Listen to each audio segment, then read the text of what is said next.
معراج کی بات کرنے کا تو اب وقت آیا ہے، اس لیے کہ معراج کا سارا واقعہ تو مسجد اقصیٰ کے گرد گھومتا ہے۔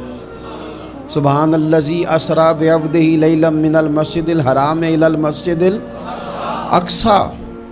حضور نے معراج کی رات مسجد اقصیٰ میں نماز پڑھائی تھی، اور ایک بار پھر سے طیبہ سے فلسطین میں آ، راستہ دیکھتی ہے پھر مسجد اقصیٰ تیرا۔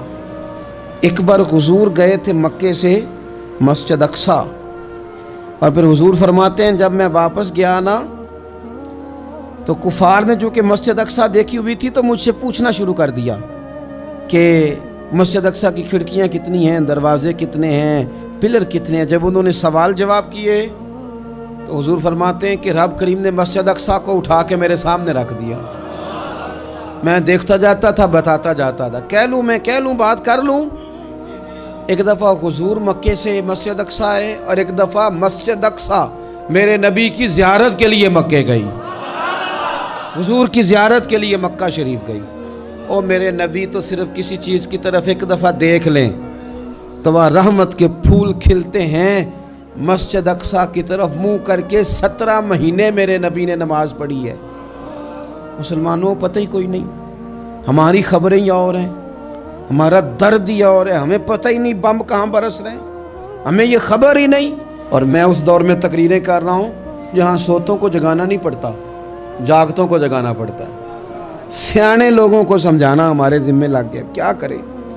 اس قوم کو سکھانا پڑتا ہے جسے پتہ سارا ہے، لیکن جان بوجھ کے آنکھیں ہماری بند ہیں۔ یہ مولوی کو بات کرتا تو لوگ کہتے دیکھو مولوی گالی دیتا ہے، لیکن اگر قائد اعظم محمد علی جناح کہے کہ اسرائیل امریکہ کی ناجائز اولاد ہے تو پھر تو تمہیں ہضم کر لینا چاہیے نا، پھر تو لیبرل کو بھی ہضم ہونا چاہیے نا کہ قائد اعظم نے کہا ہے، اور اس ناجائز بچے کو تم نے اتنی طاقتیں دے دی کہ وہ مسلمانوں کے قبلہ اول میں نماز پڑھنے والوں کو بھی نہ بخشے۔ کہاں گئی تمہاری وہ انسانی حقوق کی بڑی بڑی تنظیمیں، کدھر گئی؟ اور میرا پاکستانی میڈیا سے بھی سوال ہے، چند دن پہلے سیالکوٹ میں ایک واقعہ ہوا، ناانصافی ہو گئی جی، ناانصافی ہو گئی جی ایک بی بی کے ساتھ۔ ہر بندے نے شور مچایا، بڑے بڑے طوفان اٹھتے ہیں، کیوں ہوا جی کیوں ہوا؟ تو مسجد اقصیٰ کی توہین ہو گئی تو پھر طوفان کیوں نہیں اٹھا؟ ٹاک شو کیوں نہیں ہوئے؟ بحثیں کیوں نہیں ہوئی؟ میں اس موم بتی مافیا کا کیا کروں؟ ان لبرل لوگوں کا کیا کروں؟ ان کے سپورٹروں ووٹروں کا کیا کروں؟ ان سیاسی جماعتوں کے کارکنوں کو کیا نام دوں کہ جو ان فضول بحثوں میں تو وقت ضائع کرتے ہیں، اور وہ مسجد اقصیٰ جس کے بارے میں میرے نبی پاک صلی اللہ علیہ وسلم سے ایک صحابیہ نے پوچھا تھا، یا رسول اللہ مسجد اقصیٰ میں نماز پڑھنا کتنا کو بہتر ہے باقی نمازوں کے مقابلے میں؟ تو حضور نے فرمایا 1000 گنا بہتر ہے۔ بی بی عرض کرنے لگی سونیا میں جا تو نہیں سکتی، دل بڑا کرتا ہے۔ تو حضور نے فرمایا جا نہیں سکتی تو وہاں تیل ہی بھجوا دے، جس میں حاضری لگوانے کی حضور بات کریں جس مسجد میں۔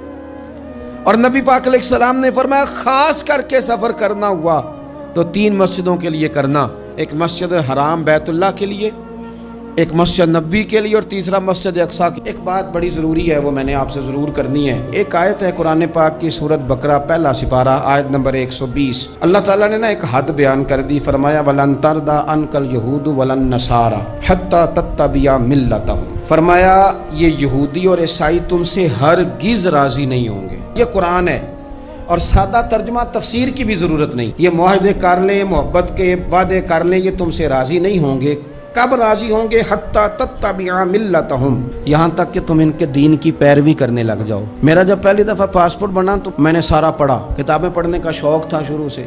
اس کے ہر صفحے پہ لکھا ہے کہ سوائے اسرائیل کے، یعنی آپ پوری دنیا میں یہ سبز ہلالی پاسپورٹ لے کے جا سکتے ہیں، خبردار اسرائیل آپ یہ پاسپورٹ لے کے نہیں جا سکتے۔ یعنی اتنی نفرت کسی ملک سے کہ اس پر لکھ کے چھاپ دیا ہر صفحے پر کہ یہ پاسپورٹ سوائے اسرائیل کے ہر ملک کے لیے کارآمد ہے۔ میرا سوال ہے عرب کے ان لیڈروں سے جنہوں نے اسرائیل کے ساتھ معاہدہ کیا، مجھے بتاؤ تمہیں فلسطین کی بیٹیاں بھول گئی نا ساری کی ساری؟ تمہیں وہ ماں بھول گئی نا جو مسجد اقصیٰ کے دروازے پہ کھڑی ہو کے چیخیں مارتی تھی اور کہتی تھی کوئی علی کو خبر کرو کہ میری بچیاں قید میں ہیں؟ وہ بھول گئی تمہیں وہ بہن بھول گئی نا جس پر شراب کی بوتل انڈیلتے تھے اسرائیل کے فوجی؟ وہ آپ کو ابھی بھی ویڈیو مل جائے گی. وہ انڈیلتے تھے شراب کی بوتل، اسے پکڑتے تھے، دست درازی کرتے تھے، اور وہ بیٹی کہتی تھی یا رحمت للعالم. بھول گیا تمہیں وہ سارا کچھ؟ تم نے 1 منٹ لگایا اور تم معاہدہ کس سے کروا رہے ہو؟ امریکہ کے صدر سے. اتنا ظلم کیا تم نے، اتنا قاتل کے ساتھ معاہدہ. کیا سمجھتے ہو فلسطین والوں کا کوئی والی وارث نہیں؟ سنو، میرے رسول کریم صلی اللہ علیہ وسلم نے فرمایا میرا کوئی مالدار امتی دنیا سے چلا جائے، پیسے جائیدادیں چھوڑ کے جائے تو اس کی اولاد میں بانٹ دینا، لیکن اگر اس کے ذمہ قرضہ ہو تو میرے پاس آ جانا، میں اپنے امتی کا قرض ادا کروں گا. جس کا کوئی وارث نہیں ہوتا مدینے والا اس کا وارث ہوتا ہے. میں قرض دوں گا اپنے امتی کا. کیا سمجھتے ہو فلسطینی لاوارث ہے؟ صبح قیامت نبی پاک تم سے سوال کریں گے، تمہیں اللہ کے حضور حاضری دینی ہے. کیوں نہیں صلح کرتا اسرائیل فلسطین کے ساتھ؟ لبنان کے ساتھ دوستی کیوں نہیں کرتا؟ شام سارا کٹ گیا اسرائیل کی وجہ سے. آج تمہیں خیال آیا ان کے ساتھ معاہدہ کرنے کا؟ ہمیں سبق پڑھاتے ہو خدا سے ڈرو. اور پھر اقبال کہتے ہیں مسلمانوں سے مایوس نہ ہونا، حکمرانوں سے زیادہ امیدیں بھی نہ لگانا. وہ جو چھوٹے چھوٹے لوگ نکلے تھے نا صحرا سے، بظاہر غریب تھے، بظاہر ان کے پاس مال نہیں تھا، وہ خالد بن ولید جیسے، وہ سعد بن ابی وقاص جیسے، بظاہر ان کے پاس زیادہ اسلحہ نہیں تھا. اقبال کہنے لگے مایوس نہ ہونا، یہ نہیں کہنا بن کچھ نہیں سکتا. فرمانے لگے رات میں نے سنا ہے فرشتے آپس میں باتیں کر رہے. واہ اقبال، تیرا بھی انداز کتنا نرالا ہے. کہنے لگے رات فرشتے آپس میں باتیں کر رہے تھے، میں نے سن لی ہیں. بھلا وہ کیا کہہ رہے تھے؟ یہ سارے لوگ نا خالد بن ولید، سعد بن ابی وقاص، یہ صحرا کے رہنے والے تھے، اور اس وقت کی سب سے سپر پاور روما کہلاتی تھی. الٹ پلٹ کے رکھ دی ساری رومی سلطنت. تو اقبال کہنے لگے رات فرشتے آپس میں باتیں کر رہے تھے کہ سنا ہے پاکستان کے، ہندوستان کے مسلمان جوان مایوس ہو گئے. کہنے لگا نہ مایوس ہونا، نکل کے صحرا سے، جس نے روما کی سلطنت کو الٹ دیا تھا، نکل کے صحرا سے. گرمی دیکھو اس شعر کی، ولولہ دیکھو اس مرد کا جو مصور پاکستان ہے. نکل کے صحرا سے جس نے روما کی سلطنت کو الٹ دیا تھا، سنا ہے میں نے یہ قدسیوں سے، وہ شعر پھر ہوشیار ہوگا. وہ کل باتیں کر رہے تھے کہ بہت سارے ان میں سے پھر جاگ گئے اور بڑی جلدی وہ بلاک بنائیں گے. سنا ہے میں نے یہ قدسیوں سے کہ وہ شعر پھر ہوشیار ہوگا، وہ آئے گا میدان میں، نکلے گا. لوگ بیچارے عقیدتوں اور محبتوں کا خراج دیتے رہیں گے، لیکن وَحُصِّلَ مَا فِي الصُّدُورِ، جب قیامت میں پردہ کھلے گا، قیامت میں پردہ کھلے گا. میں نے کہا تھا کچھ جمعے پہلے، پھر بات دہراتا ہوں. ایک درویش شخص ہیں، وہ کہتے ہیں میں زندگی میں کبھی نہیں کام پا، پر ایک طوائف مجھ پہ راشا طاری کر گئی. طوائف کہتے ہیں میں نے جبہ کبہ پہنا تھا، طوائف میرے پاس سے گزر رہی تھی، تو میں نے اس کو کہا کہ بچے باز آ جا، اللہ اللہ کیا کر، چھوڑ دے. تو اس نے نقاب آگے کر لیا. کہنے لگی بابا میں تو آپ کی بات پر عمل کروں گی، پر ایک جملہ کہنے کی اجازت ہے؟ تو میں نے کہا بیٹی کہہ لو. تو کہنے لگی بابا میں تو جو نظر آ رہی ہوں نا وہی ہوں، جو نظر آتی ہوں وہی کہلاتی ہوں. تو بتا تو جو کہلاتا ہے وہ جو نظر آتا ہے وہی کہلاتا ہے کہ کچھ اور بھی ہے؟ تو کہلاتا کچھ ہے اور بنا ہوا ہے کچھ اور. تو بھی دیکھ کہ تو وہی ہے جو تو کہلاتا ہے. کیا حساب نہیں دینا لوگوں نے؟ باہر نہیں آئیں گی یہ ساری چیزیں؟ اتنا بڑا دھوکہ، اور کوئی چیز نہیں ملی استعمال کرنے کو. جب الیکشن آیا تو اسلام زندہ باد، جب الیکشن آیا تو اسلام زندہ باد، اور اس کے نام پہ ووٹ اور اس کے نام پہ سارا کچھ. اور جب تھوڑا سا اللہ تعالیٰ خیر فرمائے حالات بدل گئے، 2-3 سیٹیں مل گئیں، تو پھر کسی بھی حکومت کے پاس جا کے 2 وزارتیں لے لی. میرے پاس بھی لوگ آتے رہتے ہیں. ہماری قوم کو سب کو سیاستدان بنا دیا گیا ہے. جس طرح سیاستدان کا کوئی پتہ نہیں نا کس پارٹی کا ہے، اس طرح عوام کا بھی اب یہ سارا نفاق ان لوگوں نے برپا کیا ہے. یہ ان لوگوں نے لوگوں میں بات اچھالی ہے. لوگ بھی اس کو بھی کہہ دیتے ہیں تیرے ساتھ ہیں، اس کو بھی کہہ دیتے ہیں. کیا کریں؟ ان کے شر سے بچنے کے لیے ایسا کرتے ہیں، ورنہ شر پھیلاتے ہیں لوگ. ایک صاحب میرے پاس آ گئے. اب جب آپ کے پاس کوئی شخص آتا ہے تو آپ دروازہ تھوڑی بند کر سکتے ہیں. آ گئے ملنے کے لیے. انہوں نے آ کے نہ موبائل نکالا. کہنے لگے 100 سے زیادہ تقریریں ہیں آپ کی تقریر سنے بغیر میں سوتا نہیں. آئے سیاسی مقصد کے لیے، میں آپ کی تقریر سنتا ہوں.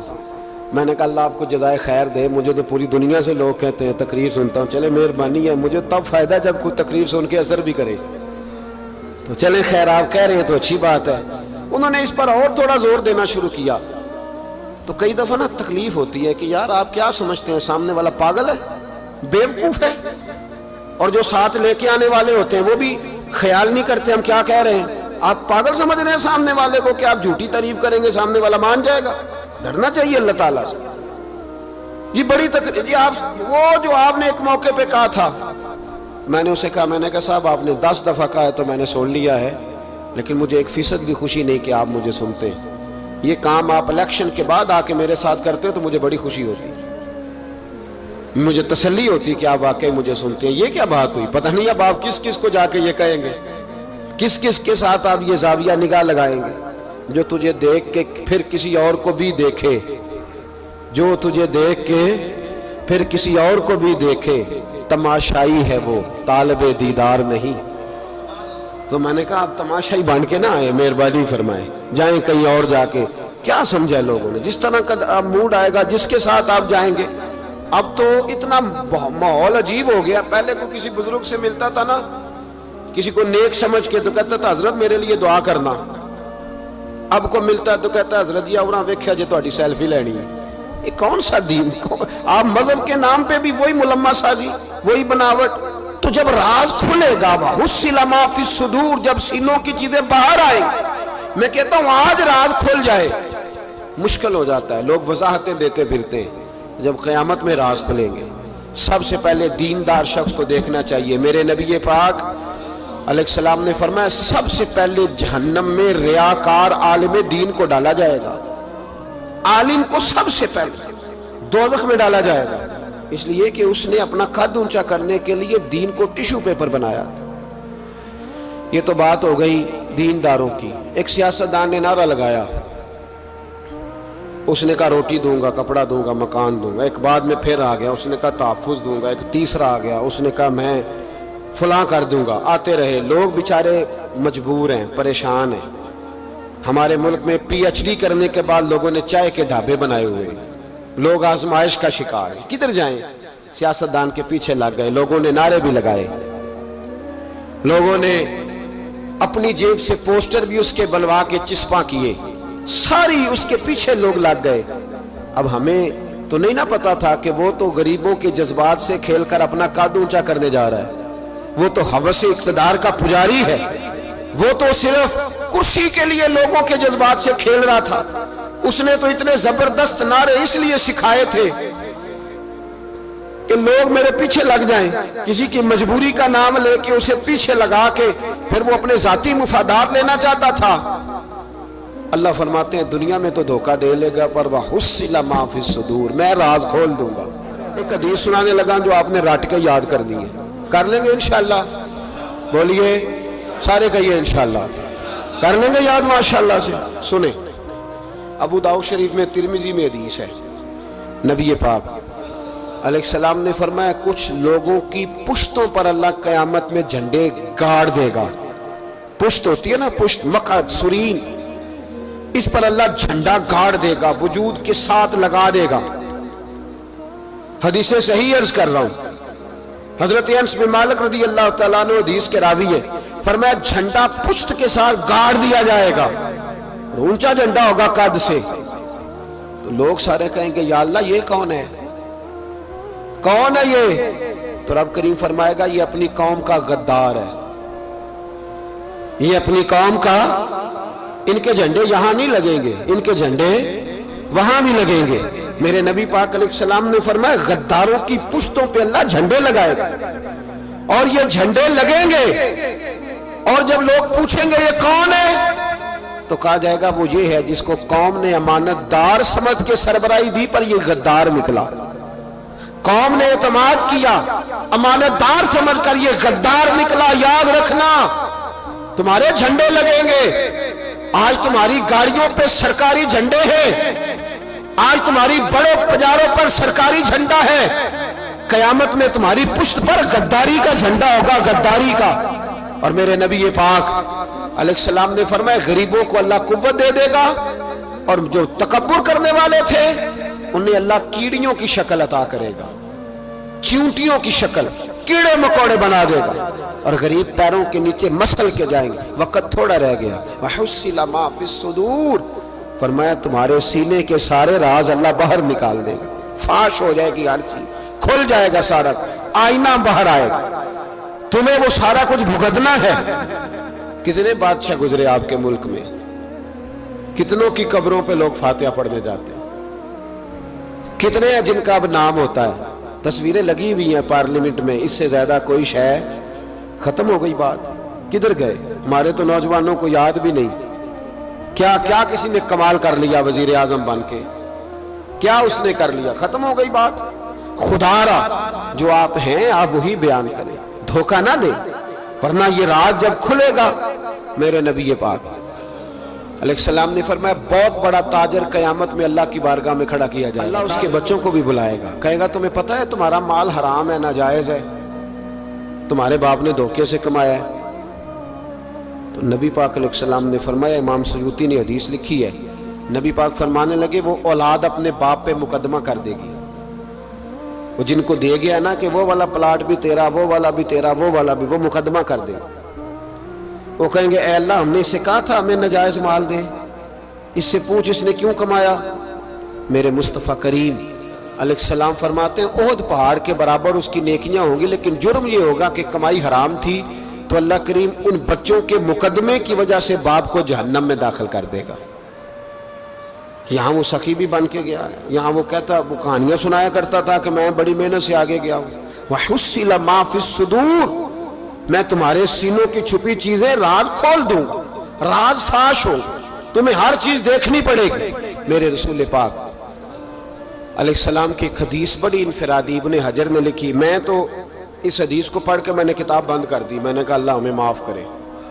نبی پاک علیہ السلام نے فرمایا جس کو امین بنایا گیا اور اس نے خیانت کی، وہ کسی جگہ کا بھی امین تھا، وہ ممبر رسول کا امین تھا یا ڈاکٹر کی کرسی کا، وہ کسی سکول کے ادارے کا امین تھا یا حکومت میں کسی عہدے پہ، جسے امین بنایا گیا، توجہ ہے میری بات پر، جسے امین بنایا گیا اس نے خیانت کی، تو اس نے جس چیز کی خیانت کی ہوگی وہ چیز قیامت کے دن اس کی گردن کے ساتھ لٹکی ہوئی ہوگی، گردن کے ساتھ۔ محبوب فرمانے لگے ایک شخص آئے گا اس کی گردن پر اونٹ بیٹھا ہوگا، اور حدیث کے لفظ یہ ہیں، حضور فرماتے ہیں مجھ سے فریاد کرے گا یا رسول اللہ میری مدد کرے، تو میں اسے کہوں گا میں نے تجھے سمجھایا نہیں تھا، اب تیرے بارے میں اللہ فیصلہ کرے گا۔ پھر ایک اور شخص آئے گا تو اس کی گردن کے ساتھ، اس نے چونکہ گھوڑے چرائے تھے تو اس کی گردن کے ساتھ گھوڑے لٹکے ہوئے ہوں گے، گھوڑے، اللہ اکبر، تو وہ فریاد کرے گا حضور میری مدد کرے۔ ذرا یہ چیزیں بھی جاگ کے سنا کریں۔ آپ شفاعت رسول کے موضوع پر نعرے لگاتے ہیں، پہلے یہ بھی تو دیکھیں نا حضور سفارش کریں گے کس کی، اس پر بھی ذرا غور فرمائیں۔ وہ جو سبحان اللہ ماشاءاللہ والا عنوان ہوتا ہے اس پہ کہتے ہیں ماشاءاللہ جی آج تو پتہ چل گیا جنتی ہیں۔ او بھائی جنت کی سڑک پہ بھی تو چڑھنا ہے کہ نہیں، اور رستہ بھی اختیار کرنا ہے کہ نہیں، کہ آپ کا خیال یہ ہے کہ آپ کو ہیلی کاپٹر کے ذریعے جنت میں ڈال دیا جائے، کچھ کرنا نہ پڑے۔ عزیز بھائی میرے نبی پاک علیہ السلام فرمانے لگے کچھ لوگ ایسے ہوں گے کہ ان کی گردنوں کے ساتھ بکریاں ممنا رہی ہوں گی، گدھے ہنہنا رہے ہوں گے، فرمایا وہ فریاد کریں گے تو میں کہوں گا تمہیں سمجھایا نہیں تھا۔ اور پھر حضور فرماتے ایک شخص آئے گا جس کی گردن کے ساتھ اژدہا بندھا ہوگا، اس کے منہ کو ڈسے گا، تو وہ کہے گا اسے پیچھے ہٹاؤ، اور پھر اس سے کہے گا اژدہے سے تو ہے کون؟ تو وہ کہے گا میں تیرا وہی مال ہوں جسے تجوری میں سنبھال کے رکھتا تھا، آج میں تیری گردن سے لپٹ گیا ہوں تو کہہ رہا ہے پیچھے ہٹ جا۔ بھائی راز کھلے گا، آپ یقین کریں، اچھے لوگوں کے جب راز کھلیں گے قیامت میں تو موج لگ جائے گی۔ راز صرف بروں کے نہیں کھلیں گے، اچھے لوگوں کے بھی راز، توجہ ہے میری بات پر۔ حضرت اویس کرنی بھی آئیں گے جو ساری زندگی راز میں رہے، تو میرے نبی پاک فرماتے ہیں اس شخص نے مکان نہیں بنایا، گھر نہیں بنایا، لیکن جناب اویس کرنی جب جنت میں داخل ہوں گے تو اللہ 70,000 فرشتوں کا جلوس انہیں عطا فرمائے گا، اللہ انہیں 70,000 فرشتوں کا جلوس دے گا، اس جلوس میں وہ جنت میں جائیں گے، ان لوگوں کو اللہ شانیں دے گا، فرمایا راز کھلے گا، راز۔ قیامت کے دن کچھ لوگ ان کے چہرے 14ویں کے چاند کی طرح چمکیں گے اور انبیاء اور علماء ان کو دیکھ کر رشک کریں گے. کون ہے؟ میرے مصطفیٰ کریم علیہ السلام فرماتے ہیں رب کریم فرمائے گا یہ میرے محبوب کی امت کے وہ نیک لوگ ہیں جس سے بھی محبت کرتے تھے اللہ کی رضا کے لیے کرتے تھے, اور جس سے بھی انہوں نے زندگی میں دشمنی رکھی صرف اللہ کی رضا کے لیے. اب یہ اللہ کی رضا والا معاملہ کہاں تھا؟ ان کے سینے کے اندر. تو اس کی جزا انہیں قیامت میں ملے گی. کچھ لوگوں کا راز کھلے گا, انہیں بڑا لطف آئے گا, بڑا مزہ آئے گا.